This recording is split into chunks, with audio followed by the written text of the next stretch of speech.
Hey, what's up everybody, and welcome to the channel. Thank you so much for taking the time to watch this video. In this video, we're going to be discussing what causes bloating and the 5 main ways that you can differentiate what is happening in your digestive system and how you can take steps in order to get rid of bloating, gas, constipation, diarrhea, those sorts of things.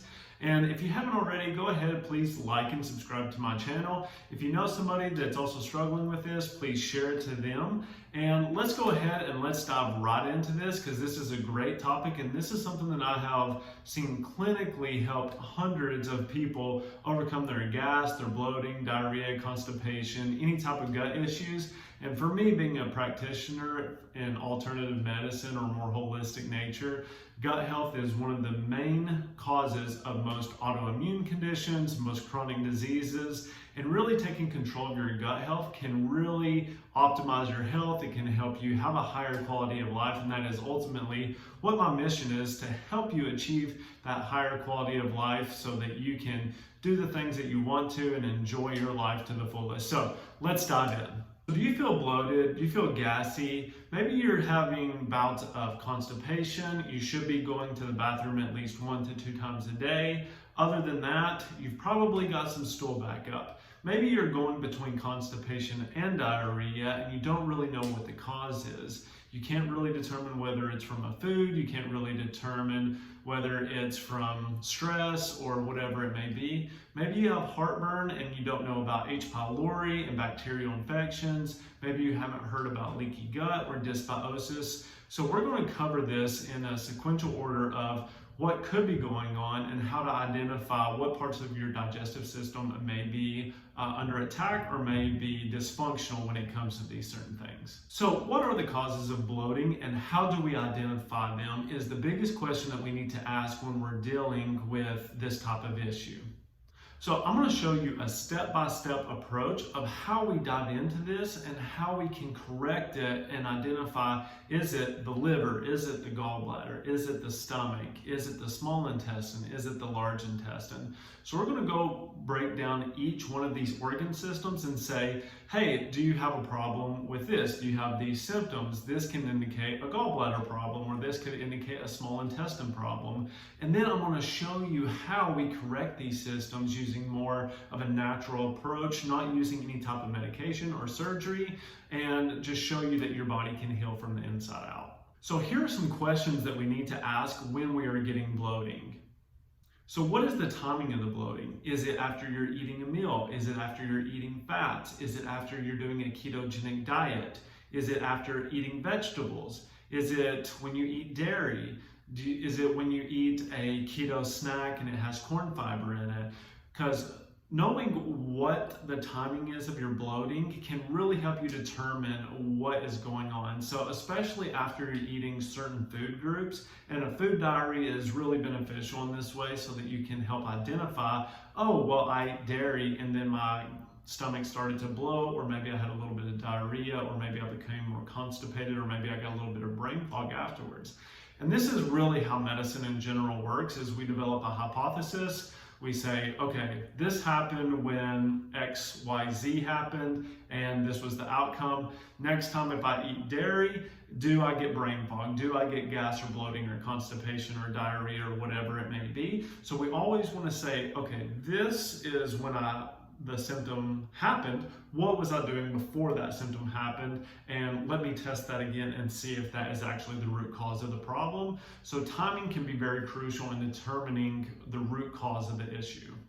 Now, if it is one of these things that it is dairy or maybe corn fiber, or maybe it's the ketogenic diet, maybe it could be after vegetables, that's pretty common and people don't really understand that concept. Like, oh, I'm eating healthy, why am I still getting bloating? Why am I still getting gas pain and those sorts of issues? And the thing that is really simple about this, and we'll dive into vegetables later, so make sure you stay till the end of the video for that. But we want to avoid these, obviously. So your gluten, your dairies, your corn, your soy, your sugars, those are all main irritants that we commonly see that are like the biggest. Like if we avoid those, then we can knock out a lot of the symptomatology with gas, bloating, diarrhea, constipation. So doing so with that can really make a big drastic improvement, and it's kind of the simplest thing to do. Another question, and this only applies to ladies, is could you be pregnant? Could the bloating be due to you being pregnant? So you always want to make sure that that isn't the case. And before we really dive down the rabbit hole and you go through all of this kind of diagnostic work and then at the end you're just like, oh, I was just pregnant, we always want to make sure that if that is a possibility, that that is something that we're testing and making sure that isn't causing the bloating in the stomach.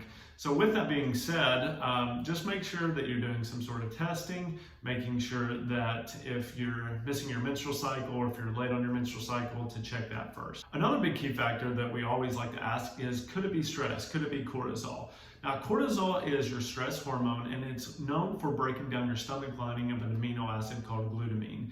And this causes leaky gut type issues. This is where a lot of your autoimmune type issues kind of play into, because you get proteins, viruses, and bacteria leaking into your bloodstream. So then they get free reign over all of your body. They can go to the brain, they can go to any other organ, they can cause inflammation, even the joints. There is a high correlation between rheumatoid arthritis and leaky gut syndrome. So if you're having achy joints or chronic pain all over, a lot of the times you want to make sure that you're doing the things to seal your gut. Especially in American society today, we're just running 100 miles an hour, and a lot of the times that is really taxing our system, and we don't really even realize it, especially if you're in a high stress environment and you get kind of sick at your stomach or nauseated. A lot of the times that is your cortisol is very high, and it's just robbing that stomach lining of glutamine.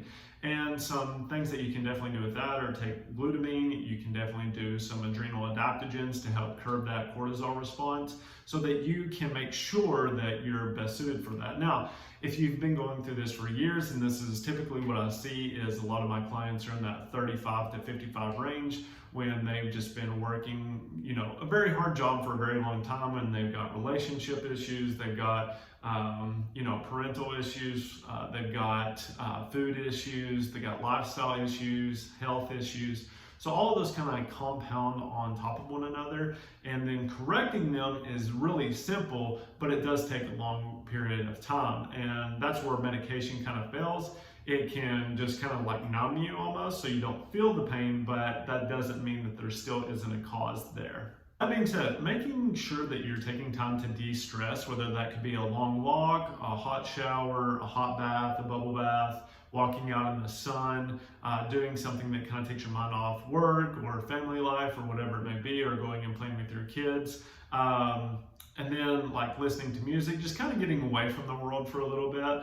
And social media does not count, even though I'm sure that this is maybe how you found me. Social media can be very taxing to the mental state, and it can actually drive cortisol up. So you want to be very careful about using social media too much, and making sure that the activities that you're doing are applicable for de-stressing, and that they're not something that is causing more stress to your life. So let's dive into the first place that we're going to look at to see if you do have any type of digestive issues.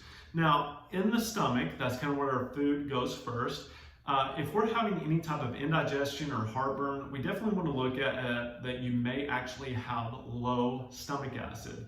And I think that that's a little bit of a misnomer in the medical world, is that, oh, if you're having heartburn or any type of indigestion, then that can be too much stomach acid. But that's not actually how the mechanism works, because your stomach acid actually has a negative feedback loop where it goes into the lower esophageal sphincter to tell it to close when there's a lot of stomach acid, so that you don't get that stomach acid coming back up. If you never get enough stomach acid, then what will happen is that lower esophageal sphincter will never close, and then you get stomach acid splashing up, especially if you're eating large amounts at one time, that will splash up into the lower esophageal sphincter, causing that heartburn type issue.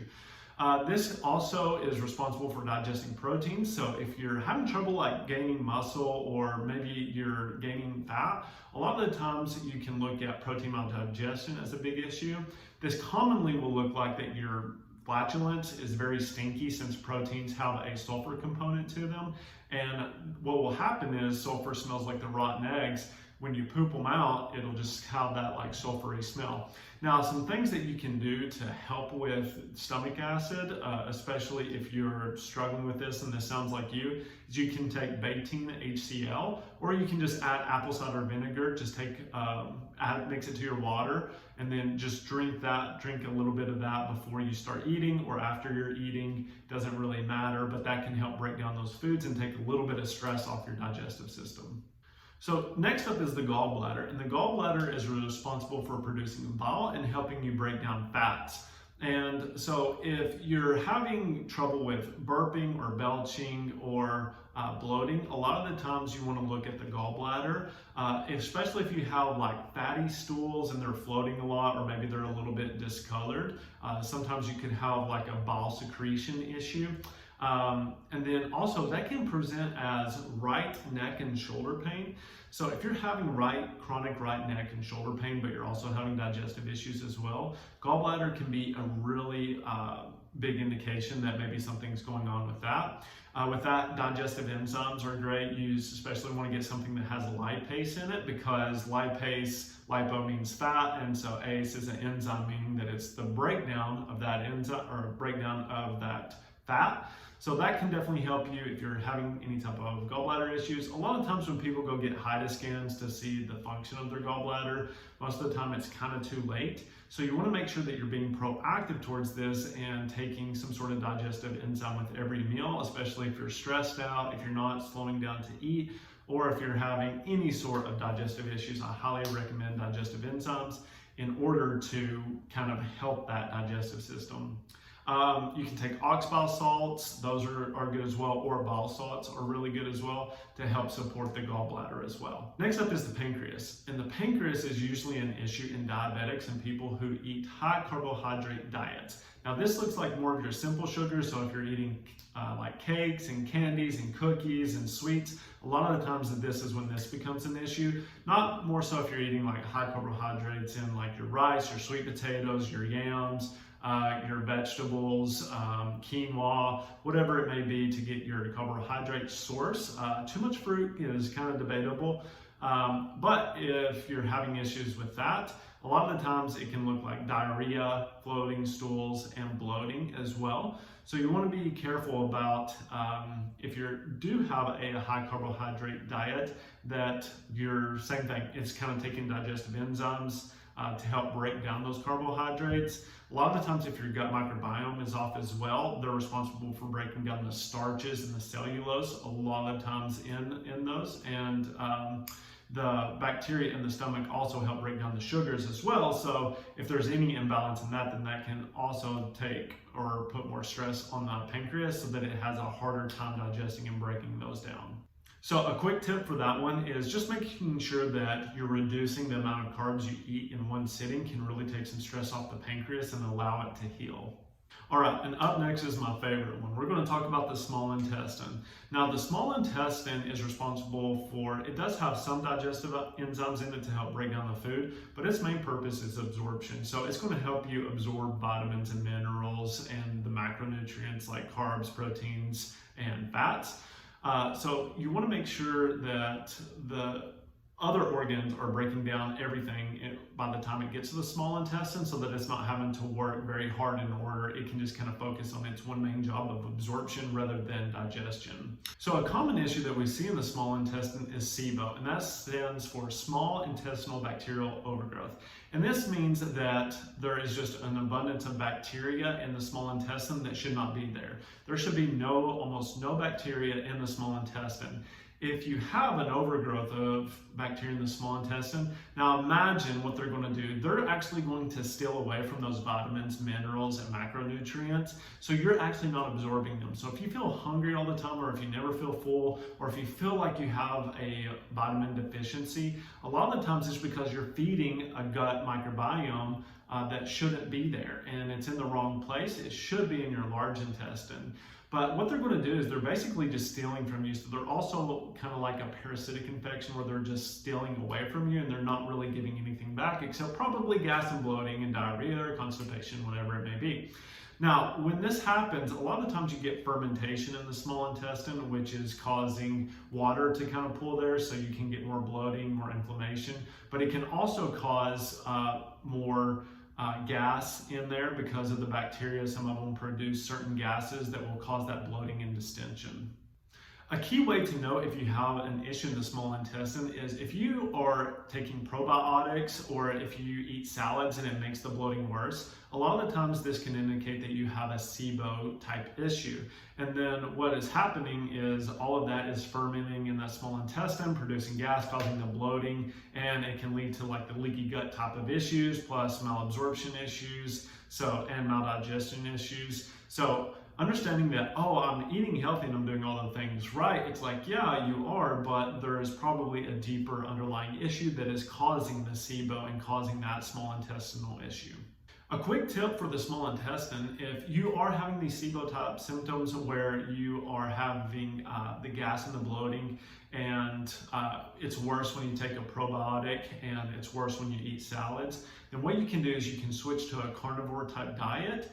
And I know that that's harder if you're a vegan or vegetarian, but that will actually starve those bacteria so that they can't feed on the fiber and the cellulose that is in the salads. And what we'll do, it'll kind of like wipe them out and help them reset. Obviously, there are certain things like you can take oregano oil, you can take clove, garlic to help kind of clean that out as well to expedite the process. But a carnivore diet can be highly helpful when you're trying to reset the gut microbiome. Intermittent fasting is always good as well. Now, I know a lot of people preach intermittent fasting, and one thing that I would say is that you need to be very careful about how you're doing intermittent fasting, making sure that you're not dependent on any source of caffeine or coffee or anything like that to get you going. You want to make sure your blood sugars are very stable, and you also want to make sure that you're also probably starting out at like 1 or 2 days a week instead of doing every day, because especially if you're not getting the amount of calories that you need at the end of the day and absorbing them, you're going to become very drained and you're going to become very lethargic and probably develop brain fog. So be very careful with intermittent fasting. I love it, but you have to be careful with it. All right, and then the last one, but not the least, is the large intestine. Now, this is actually where our gut microbiome should be located. And so you can also have too much fermentation in the large intestine as well, and that can kind of cause the same thing as small intestine, can cause that gas and bloating, constipation, diarrhea, kind of going back and forth. If you feel better when you take a probiotic, then just kind of opposite from the small intestine, if you feel better, then that can indicate a problem in the large intestine. So maybe you have a gut microbiome imbalance in the large intestine, but you also have to be careful about feeding too much into the small intestine with that probiotic coming through. It's better if you take some kind of spore form so it can make it through the hydrochloric acid and it doesn't really populate until you get into the large intestine, would be my biggest advice with that. So be very careful about what type of probiotic you're taking, but the large intestine is where the bulk of your gut microbiome should be. At the end of this video, I've kind of walked you through each of the organ systems where we can say, is there a problem with our digestive tract? And I've given you some tips along the way. But just for a few other tips on how to get rid of bloating, massaging under the ribs can help stimulate the pancreas on the left side, on the right side, the gallbladder and the liver. It can kind of help flush. Doing a little bit of stomach massage can help. You always want to go in a clockwise fashion, just helping stimulate the digestive tract, never go backwards. And remember, this is not medical advice. This is just things that I've done in the past to help myself and also help my patients. So just use the tips in this to help identify what organ system may be struggling. You can use supplementation or you can use dietary changes in order to help heal the gut and heal your digestive system so that you can get the most out of this video. Sometimes further testing is indicated, especially if you have a more chronic issue or more severe issue. Genova Diagnostics labs are something that I really like. GI effects and those sorts of things can really help you understand what's going on and give you a solid game plan in, how to treat those types of issues. But anyways, I hope you have found this helpful. If you haven't already, please like and subscribe to this video. It really means a lot to me. Please share it with your friends and family. Hopefully it was very informational. And there should be a link around here somewhere to subscribe and also check out some of my other videos. And I will see you all next time. Bye.